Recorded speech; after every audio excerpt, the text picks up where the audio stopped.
Inferno. Como descrever uma coisa que pode te deixar aterrorizado? É quase impossível uma pessoa conseguir criar algo que possa seguir essa linha, pois se pararmos para pensar, não podemos inventar algo a partir do nada. Sempre usamos referências e, a partir daí, criamos coisas diferentes ou novas. Isso é natural. O inferno, como é mostrado em Berserk, e mais precisamente no Eclipse, é a forma mais brutal e perfeita que já vi uma mídia que poderia passar perto do que eu pensaria ao pensar como seria o inferno. Isso porque ele toca em vários aspectos do terror. Medo é algo subjetivo. Você pode temer várias coisas por vários motivos. Eu tenho medo de criaturas que fazem me sentir insignificante, algo que mostre que minha existência seja nada comparada à de um ser superior. Mas isso é algo pessoal. Todavia, o sentimento é o mesmo, caso você sinta medo de outra coisa. O que faz o inferno do Eclipse ser algo que, ao meu entender, seja a descrição perfeita de um verdadeiro inferno,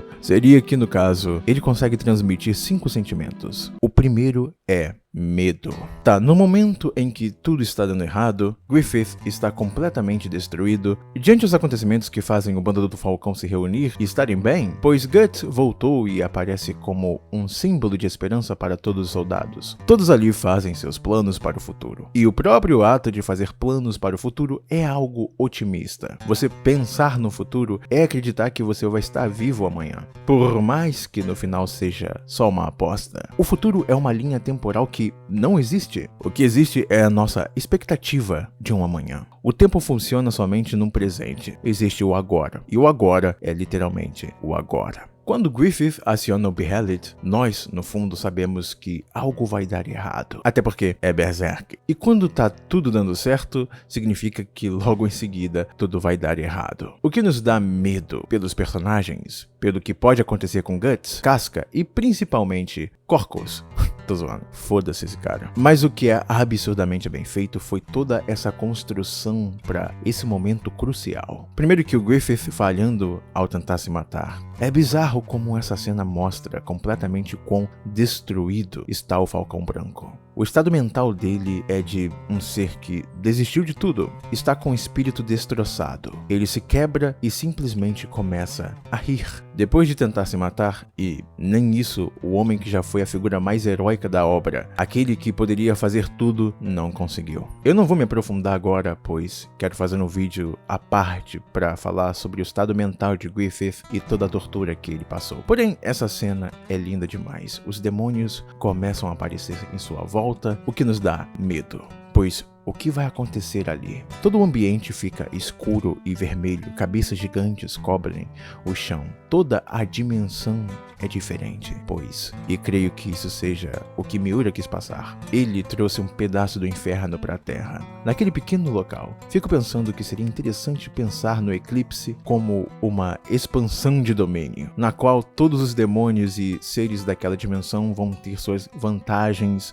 e controle sobre o ambiente. Esse medo funciona exatamente por toda a perfeita construção e desenvolvimento de cada personagem na Era de Ouro. Que alguns youtubers falam que Berserk não é aquilo. E com a gente gostando dos personagens, o medo toma conta de nossos sentimentos. O que nos leva ao segundo aspecto do Eclipse: terror. Tá, eu duvido acharem algum outro mangá com um arco mais aterrorizante que o Eclipse. Isso aqui é pura perfeição. Como descrever isso? Não tem como. O terror tem como fim criar um desconforto ou um pavor em você, te fazendo expor seus medos ou suas vulnerabilidades. Desconforto esse que vai te colocar em um mar de emoções, revelando cada parte do seu verdadeiro ser. Uma pessoa aterrorizada pode se revelar alguém virtuoso e corajoso como Judeu, salvando Casca e se sacrificando pela mulher que ama. Ou pode revelar uma pessoa covarde como Corkus, que no fim é levado à loucura e cede a seus pensamentos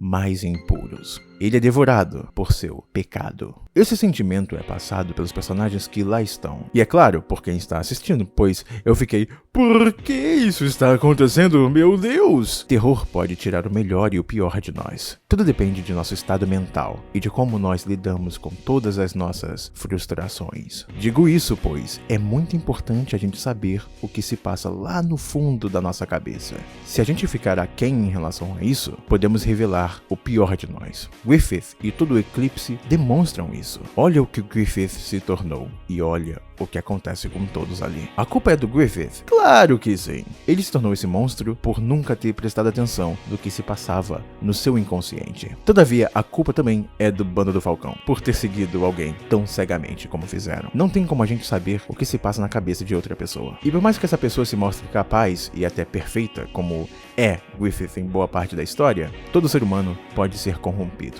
Ninguém é perfeito e é muito perigoso você confiar totalmente em uma pessoa sem colocar pelo menos 1% de dúvida. Se você não pode confiar em si mesmo, como se devotar completamente, inteiramente a alguém, outro humano, que logicamente também é um ser falho? O eclipse ataca todos com um terror psicológico e físico. É nojento, asqueroso, visualmente é bem escroto e gore. Por isso se chama perfeição. Você até pensa que eu talvez seja sádico. Acertou. Calma, tô zoando. Mas se o intuito da obra é me fazer ficar desconfortável, bom trabalho. Ele conseguiu. Hieronymus Bosch foi uma grande influência para Miura, um pintor do século XV. E se você olhar atentamente para essa pintura, o que você sente? Tem algo de anormal, não natural, que faz com que essa pintura seja assustadora. Nessa imagem não conseguimos ver nada que remete à bondade. Só o mal toma conta. Hieronymus Bosch fazia trabalhos nas quais retratavam o pecado, a tentação. Além disso,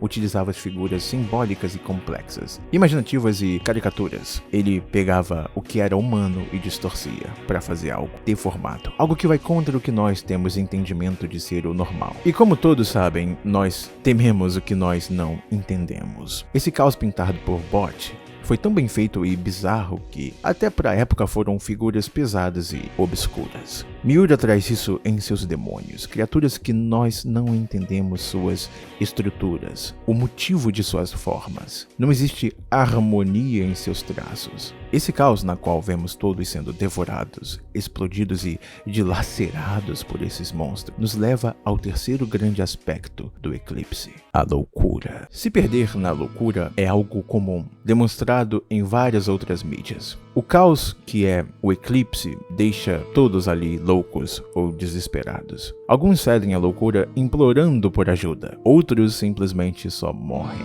Guts deixa sua fúria te controlar para se adaptar a todo ambiente que é agressivo. Essa loucura não aparece somente no eclipse, tem vários momentos e, na verdade, incontáveis cenas na qual os personagens se deixam levar pelo terror que sentiram. Só de ver a expressão no rosto deles, a gente percebe que alguma coisa tá bem errada. O que nos leva ao quarto aspecto: raiva.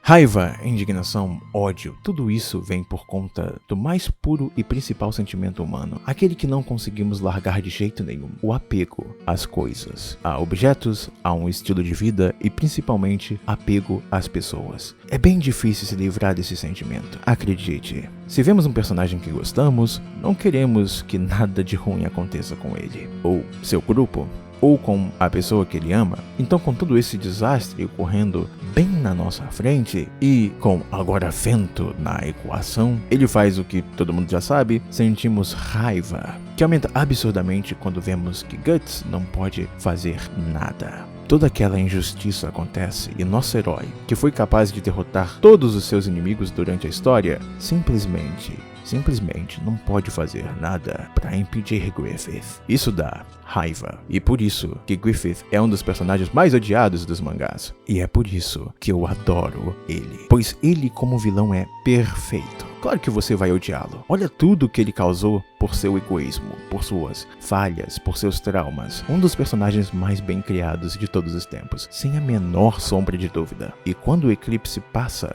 e Guts e Casca escapam, só sobra um sentimento: o quinto aspecto do eclipse: tristeza. Não tem outro jeito. Toda vez que algo ruim passa, por mais que você escape, dependendo da gravidade, sempre vem a tristeza. Quando você perde alguém, por exemplo, talvez essa pessoa estivesse sofrendo e a melhor coisa foi ela partir. Mesmo assim, quando você lembra dessa pessoa, é triste. Foi triste saber que a Era de Ouro acabou, que todo aquele brilhantismo e as conquistas foram por nada, que Guts amadureceu e criou laços somente para perdê-los depois. Saber que sua amizade com Griffith não foi suficiente para fazê-lo não sacrificar a todos. Quando uma era passa, ou uma fase da sua vida, é triste. Aquilo tudo que você viveu meio que vai embora. A pessoa que você era morre. Claro que isso pode ser bom em alguns casos, porém creio que na grande maioria, aquela nostalgia, até nos momentos difíceis, te enche de tristeza. Isso mostra que o eclipse não deve ser somente lembrado por ser algo muito gráfico. Todavia, tem profundidade até no horror que é colocado nas cenas. E se tem alguma mensagem que essa parte pode, de certa forma, te passar, é que se você não se cuidar, fisicamente, mentalmente, você vai ser derrotado por esses 5 aspectos do eclipse e viver um verdadeiro inferno. Se inscreve, eu faço mais vídeos como esse. Até!